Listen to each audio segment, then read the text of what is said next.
Terima kasih sudah klik video ini dan selamat datang di BSMD TV Magazine dalam liputan khusus pameran tunggal pelukis Imam Supriantono.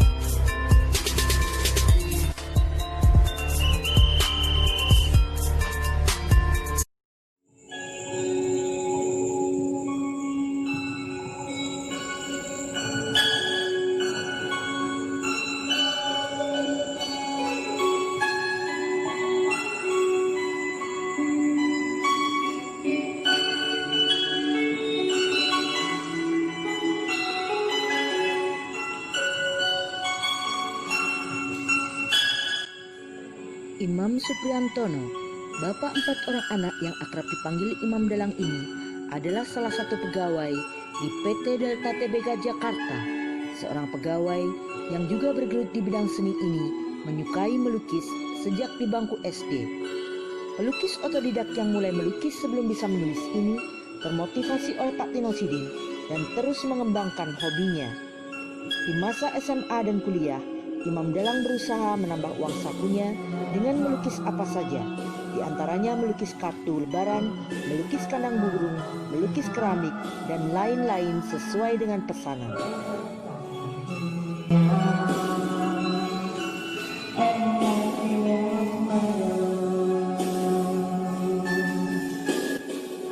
Dalam perjalanan karir sebagai pegawai, Imam Dalang dipindah tugaskan di kota Banyuwangi. Dan di kota inilah Imam Dalang bertemu dengan seorang pelukis yang memotivasinya untuk mengeksplor dirinya sebagai pelukis.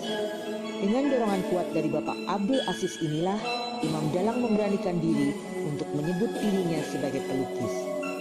Dan di akhir tahun 2013, Bapak Abdul Aziz terus mendorongnya untuk berani mengadakan pameran lukisan.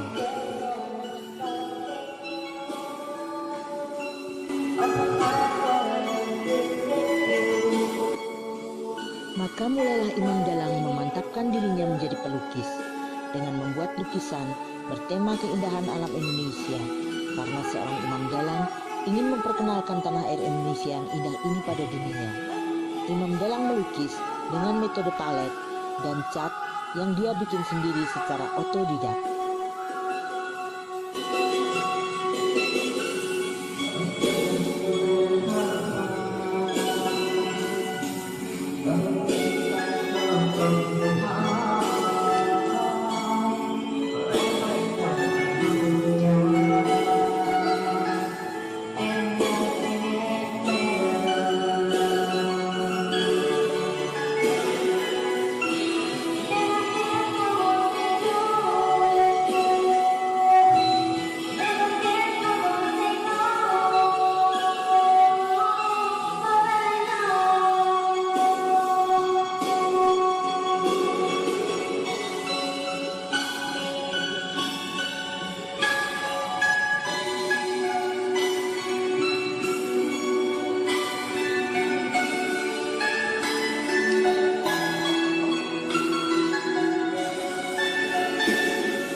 Salam seni, salam budaya untuk kita semua. Selamat dan sukses aku ucapkan buatmu Imam Dalang, karena kamu telah mampu menjadi dalang bagi dirimu sendiri, sehingga mampu memanfaatkan waktu untuk semakin eksis dalam berkarya. Bahkan kini telah mampu pula berpameran 3 tempat ganda. Semoga saudara kita yang lain mengikuti langkahmu walaupun kondisi COVID ini telah menghambat eksistensi kita dalam berkesenian. Salut buat Imam yang mana tetap menjaga kemurnian karyanya dan mempertahankan itu. Ingat selalu goreskan paku dengan palet, dengan pisau palet. Selalu warnai indahnya dengan cat bikinan. Dengan kemurnianmu yang selalu kamu jaga, jayalah seni rupa ini. Sekali lagi aku ucapkan selamat dan sukses. Salam seni, salam budaya untuk kita. Ya, apalagi berkaitan dengan berkesenian. Saya pikir dari ranah apapun itu seseorang itu bisa lahir menjadi seorang pelukis. Contoh sederhana misalkan yang kadang juga direbutkan dari akademisi dan non akademisi. Sebetulnya untuk situasi saat ini pun atau mungkin dulu yo itu juga banyak seniman yang hebat-hebat itu juga dari non akademisi. Dan harus kita akui dalam sejarah itu juga ada, tidak perlu saya sebutkan. Untuk saat ini pun ketika orang masih mempermasalahkan akademisi dan non akademisi, saya pikir juga sudah tidak waktunya. Yang terpenting itu kan proses berkarya dia bagaimana, proses berkeseniannya dia bagaimana, terus hasil akhir eksekusi karya itu bagaimana, diapresiasikan, layak tidak karya tersebut. Karena sebuah karya layak dan tidaknya itu tetap berujung ke salah satu memang tanggung jawab moral si pengkarya tersebut, ya pameran tunggal. Pameran tunggal sangat penting untuk seorang pelukis atau pengkarya, bukan selalu dengan rombongan, dengan selalu beramai-ramai. Kepingin jadi pelukis ya harus pameran tunggal, pertanggungjawabkan, karena itu beban moral bagi seorang pengkarya untuk diapresiasi oleh masyarakat umum. Dan hak pelukis sebetulnya siapa saja bisa, yang terpenting ya disiplin berkarya, terus banyak menghasilkan karya-karya, tapi bukan ketika mau pameran baru berkarya, yang sangat fatal kan sebetulnya itu. Banyak sekali bahkan profesi-profesi yang akademisi dan non akademisi sering terjadi, dan ini salah gitu. Mau pameran baru berkarya. Yang menariknya adalah Mas Iman itu ada dua profesi, jadi karyawan juga ada, bermain manajemen, dan ini bermain kemurnian seni. Ini menarik gitu loh, dan bisa membagi belah dua jiwa, satu jiwa menjadi dua jiwa, sehingga hasilnya pun juga mungkin akan berpengaruh. Nah, menariknya adalah Mas Imam bisa tahu ngobrol apa saja itu tentang yang lebih ke bisnis juga nyambung, ke seni juga nyambung, jadi menarik ini gitu loh. Ya mudah-mudahan di pameran nanti minimal saya menilai Mas Imam sudah mengambil sebuah sikap dan mensikapi masalah nanti akan kita itu secara alam aja, kita lihat aja bagaimana perkembangannya. Tapi saya salut dengan Mas Imam berani melangkah ke sesuatu yang mungkin dilihat orang akan bertanya bahwa kok wani sih, kok berani sih pameran tunggal segala macam. Ya saya menghormati itu, makanya saya juga mencoba di tempat saya bagaimana untuk lebih bisa bermanfaat. Mas Imam akan masuk ke tempat saya apresiasi. Itu pameran tunggal. Dan pameran tunggal ini sangat hebat sekali.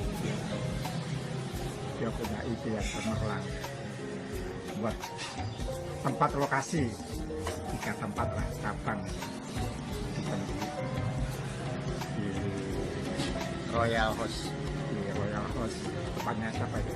Mas Irawan. Mas Irawan, dan di studio rumahnya ya. Sangat hebat itu. Itu bisa dibuat online ya itu. Dan itu bersamaan itu, makanya sangat cemerlang itunya. Dan saya lihat juga itu karyanya, lukisannya itu lain gitu. Lain dari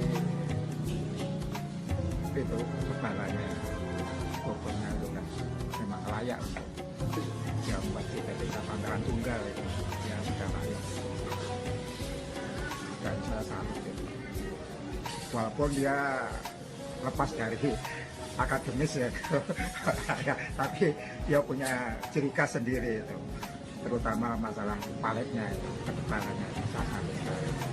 Ya memang semua itu seni dan ilmu itu bisa dicari ilmunya di mana-mana, walaupun ada tempat bagus sekolah itu ada, tapi bisa dicari sendiri itu art dan seni itu. Ya saya salut. Ya semoga saja ini awal orbitnya Mas Imam Hasan sebagai sahabat, sebagai kelompok wedangan itu. Saya salut dan bangga. Semoga saja sukses dan berhasil nanti. Amin ya rabbal alamin.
Imam Dalang mengusung konsep hal biasa menjadi tidak biasa dengan judul Nyanyian Tanah Airku dalam pameran tunggal perdananya yang diadakan di 3 tempat sekaligus dan dalam waktu yang bersamaan.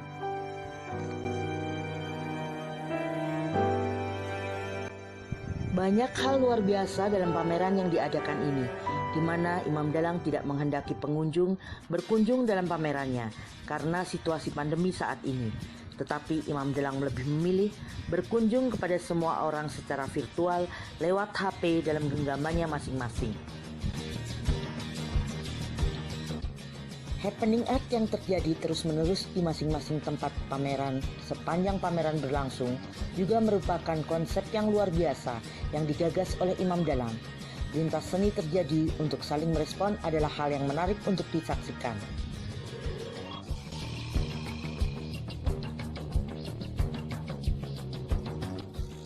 Bukan tanpa maksud pameran Imam Dalang diadakan di 3 tempat sekaligus. Imam Dalang berusaha memberikan alternatif tempat pameran. Tempat pameran selama ini kebanyakan diadakan hanya di hall-hall atau di gedung-gedung pameran.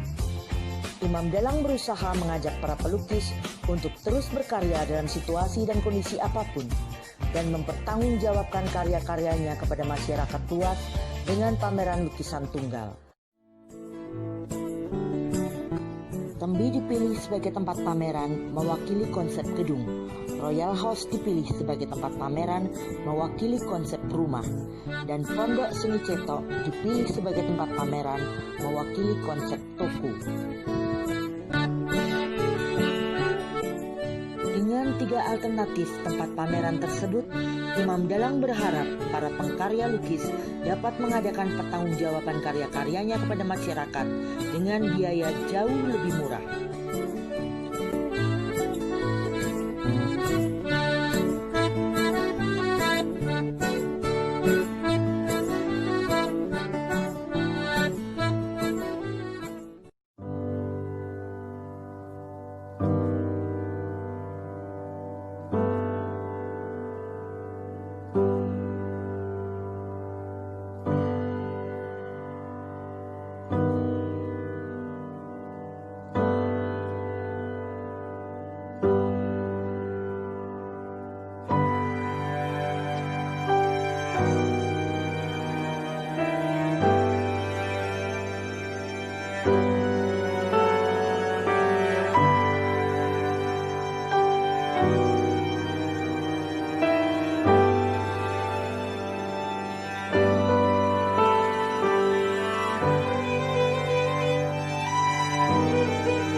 Terima kasih telah subscribe dan like untuk video ini.